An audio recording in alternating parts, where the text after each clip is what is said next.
sur l'étude métallogénique et géophysique des minéralisations cobaltifères et cuprifères de Bouazza El Grara en Atlas, Maroc. Vous avez 3 quarts d'heure pour présenter vos travaux et à vous l'honneur. Merci. Mesdames et messieurs, bonjour. C'est un plaisir réel et un grand honneur à présenter ce travail devant vous.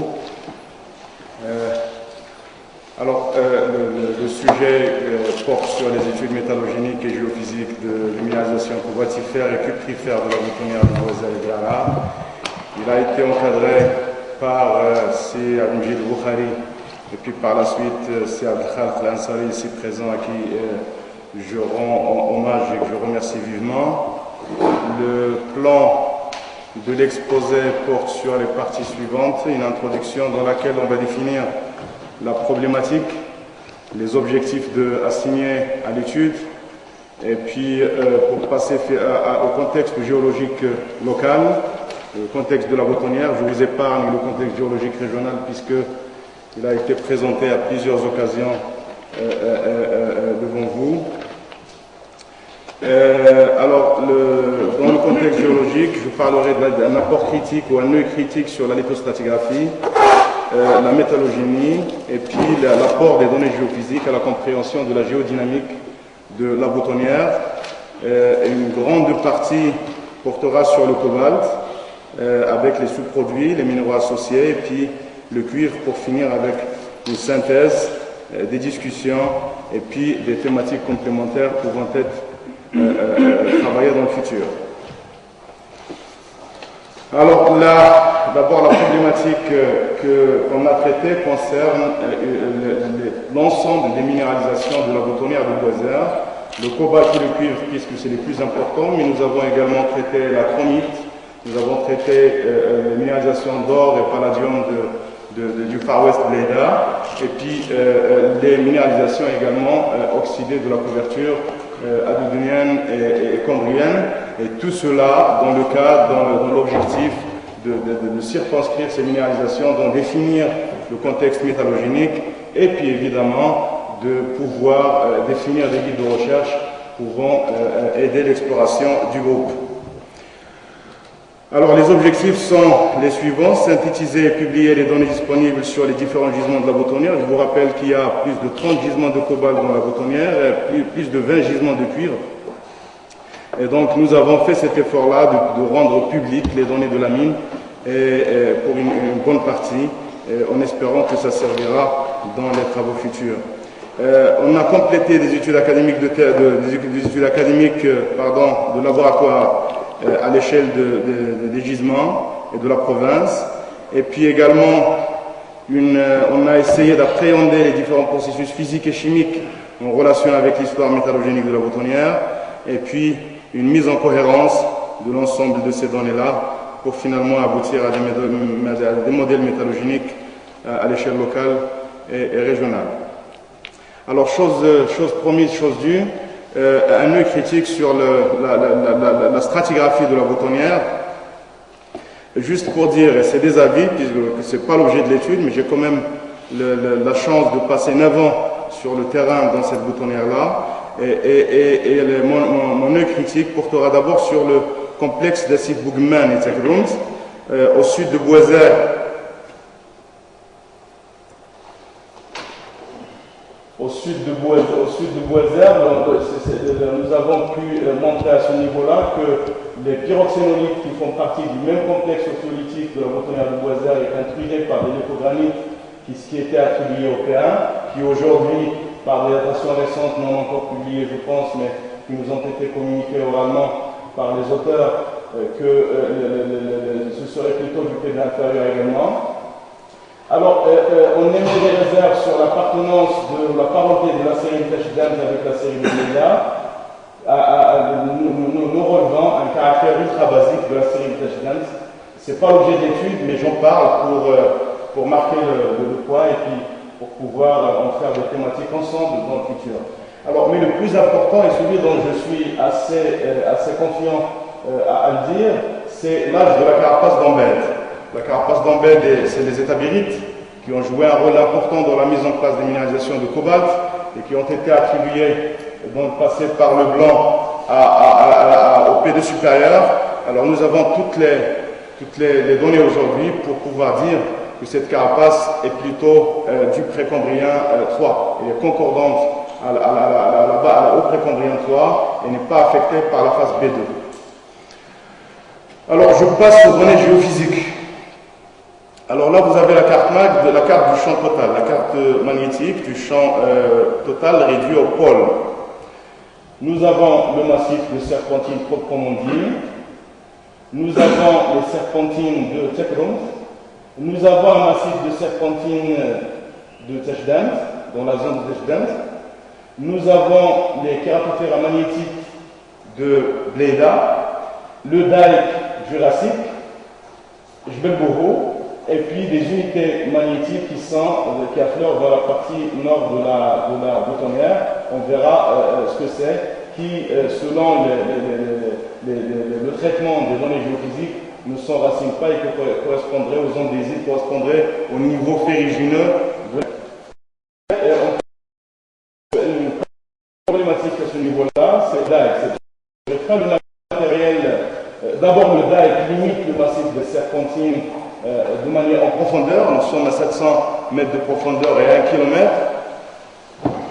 Et puis aussi lui-même, ce ne serait pas le matériel doléritique qui va donner des réponses géophysiques pareilles. On va le voir dans le signal analytique. Alors, dans le signal analytique, qui est la troisième dérivée du champ magnétique, on voit que les niveaux magnétiques, les lattes magnétiques du nord disparaissent, le massif de serpentine centrale continue, et puis celle de Tchekron et également du sud de Boiser, et je le vois bien évidemment, qui continue à donner les mêmes réponses. Ici, la carte de géophysique des résistivités à 7200 Hz. Elle montre la structuration de la boutonnière, qui est sur la longitudinale, puis montre un axe qu'on ne saura pas expliquer aujourd'hui, un autre axe dans la partie ouest de la boutonnière. La carte géophysique à 900 Hz montre un peu la même chose. Ça, j'en passe puisque c'est des données qui reflètent, plus les affleurements.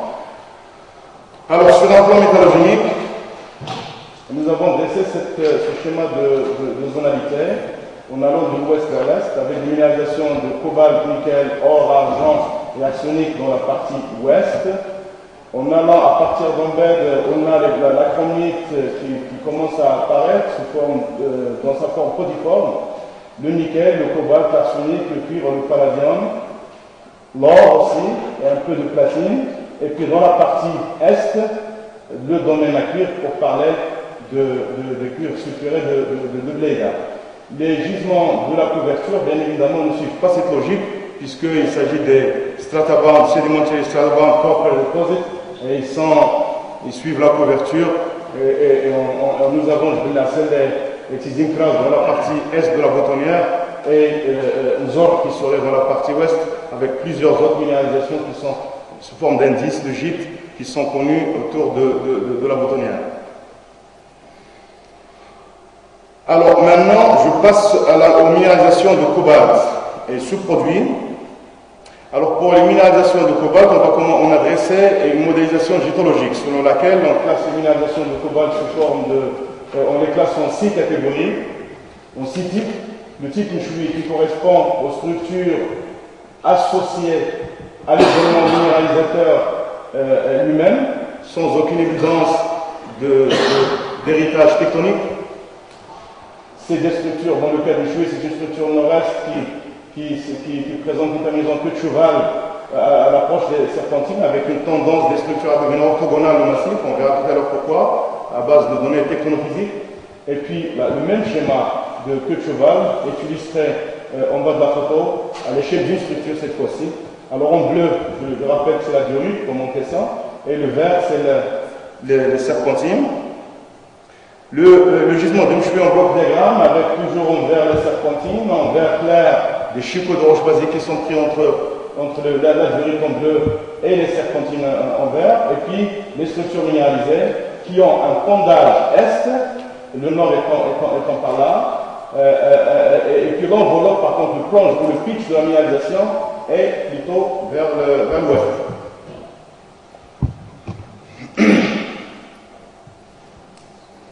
Un autre type de gisement serait cette fois-ci des gisements associés, liés à la réactivation des accidents panafricains,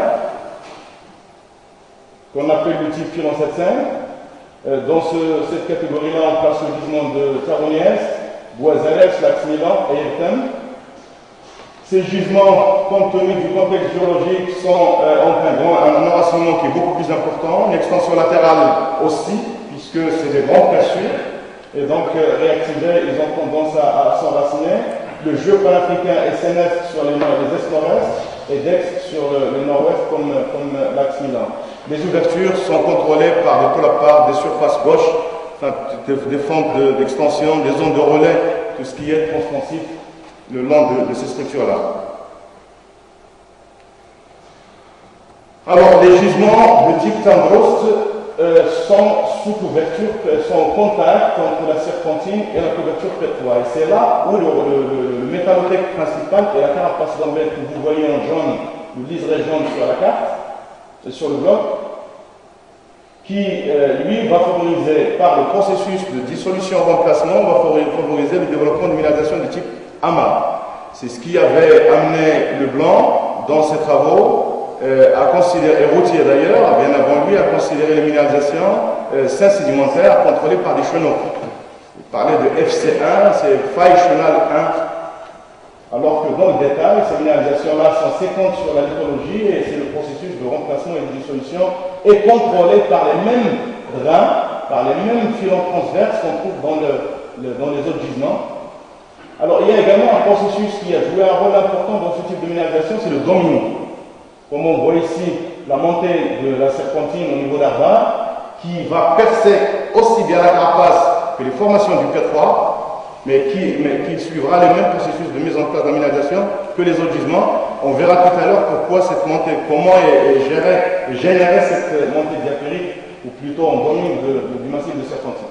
Et puis en face, vous avez le type Wisnas dont j'ai parlé tout à l'heure, avec l'axe Milan qui est nord-est, avec son jeu d'ex, le rouge ici, et le correspond à l'azurite. Donc, je reviens, la typologie, le type Tandros, c'est plutôt à ce niveau-là. Le type Filon 2, alors dans le type Filon 2, les minéralisations sont associées au contact majeur entre les serpentines et la double lumière à la formant, mais qui en profondeur prend une géométrie